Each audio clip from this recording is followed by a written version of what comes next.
Bonjour à tous, ici Malili. N'oubliez pas, toutes les vidéos publiées sur cette chaîne ne constituent pas des conseils financiers. Chacun est responsable de ses investissements. Investir dans le marché de crypto est très risqué. Je vais à peine de vous expliquer pourquoi le risque est parvenu. Vous avez vu de l'autre côté, Elon Musk a dit que non, voilà, vraiment, le crypto, le Bitcoin particulièrement, consomme plus d'énergie. Et de l'autre côté, la Chine aussi interdit l'accès ou l'utilisation de Bitcoin parce que bientôt le yuan sera publié. Aujourd'hui, le sujet que je vais aborder avec vous, c'est un sujet très capital. Donc, comment sauver ces crypto-monnaies. Donc, le sens où je suis en train de dire que comment sauver ces crypto-monnaies, c'est en fait, bon, on se retrouve dans le moment où le Bitcoin était en train de faire que de cheater.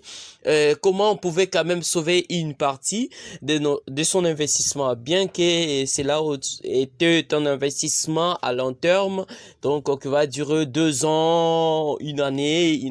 Souvent, quand vous investissez, il faut avoir aussi de principes. Donc, vous investissez pour un long terme, moyen terme, court terme. Donc, s'il y a une partie pour le court terme, donc après un moment, dès que ça fait boum, ça double, alors vous retirez une partie et puis vous encaissez une partie. Je vais passer plus rapidement sans pour autant vous prendre beaucoup plus de temps. Nous allons d'abord essayer de comprendre c'est quoi en fait le stablecoin. Le stablecoin, en fait, si je le dis, explique en grosso modo, c'est en fait une monnaie qui représente la valeur réelle. Donc, c'est une monnaie stable. C'est une crypto stable. Je vais vous lire un peu. Qu'est-ce qui est dit dans cette rubrique? Qu'est-ce qu'un stablecoin? Qu'est-ce qu'un stablecoin? Un stablecoin, c'est un actif numérique qui réplique la valeur faciale. Donc, vous comprenez que la valeur réelle, donc, d'une monnaie fiduciaire. Donc, souvent, le dollar. Excusez-moi, c'est pas Covid. Comme le leader Tether, le Tether, c'est lui le premier, comme le dollar américain ou encore le DAI de MarketDAO. Donc vous avez compris qu'avec un stablecoin, on peut acheter de crypto-monnaies, on les convertit en stablecoin. Ça signifie que ce qu'on va garder en stablecoin, ça sera une valeur réelle de son argent. Donc, de ces actifs numériques. Donc, ça ne sera pas, oh non, les dollars chutés, le dollar fait ceci. Ça sera vraiment statique. Donc, ça sera statique. Souvent, s'il s'agit de voir aussi du côté où on peut avoir aussi des négations dans quel sens que peut-être ça peut baisser. Souvent ça fait le moins 0,5, moins 0,10. C'est difficile que ça aille jusqu'à moins 3. D'ailleurs, même Tether a battu presque le record durant cette époque d'une chute vertigineuse qu'on a constaté chez le Bitcoin. D'ailleurs, comprenez que nous avons le Bitcoin, que nous avons la seule pièce et le reste, nous avons des altcoins. Les altcoins commencent aussi à pomper.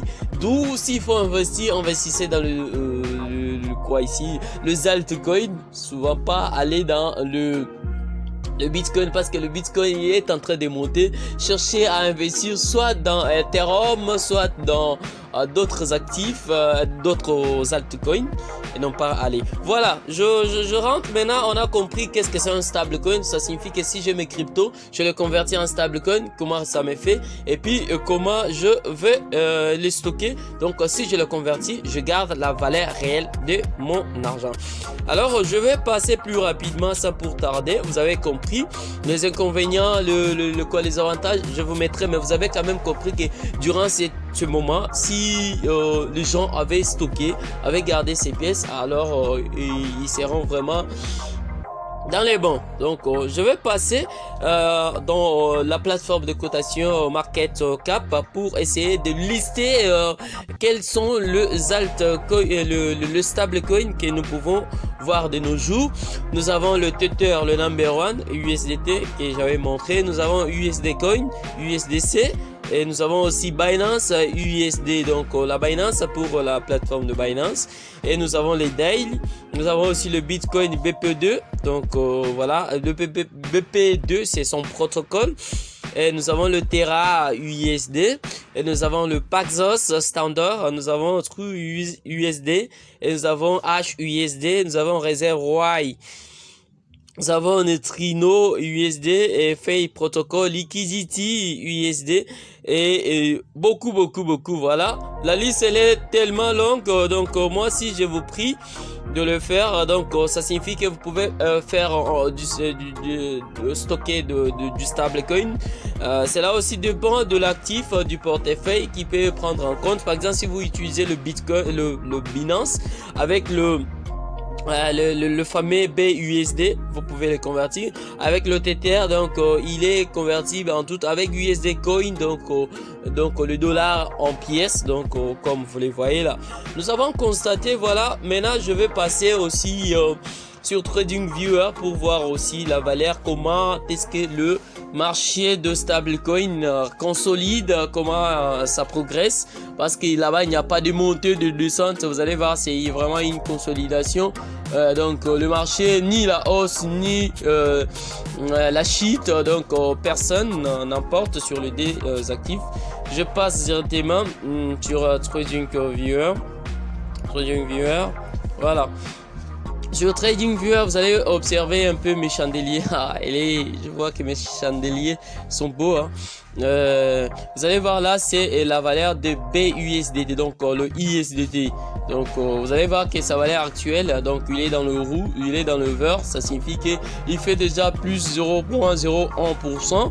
Donc vous allez voir que la valeur est en train de stagner.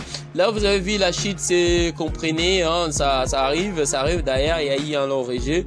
Ça signifie que quand ça fait ceci, donc il n'y a pas vraiment une chute. Vous allez voir que au fur et à mesure que je défile la page, c'est toujours la consolidation qui l'emporte. Toujours la consolidation. Quand je parle de la consolidation, ça signifie que le marché est en range, ni la hausse, ni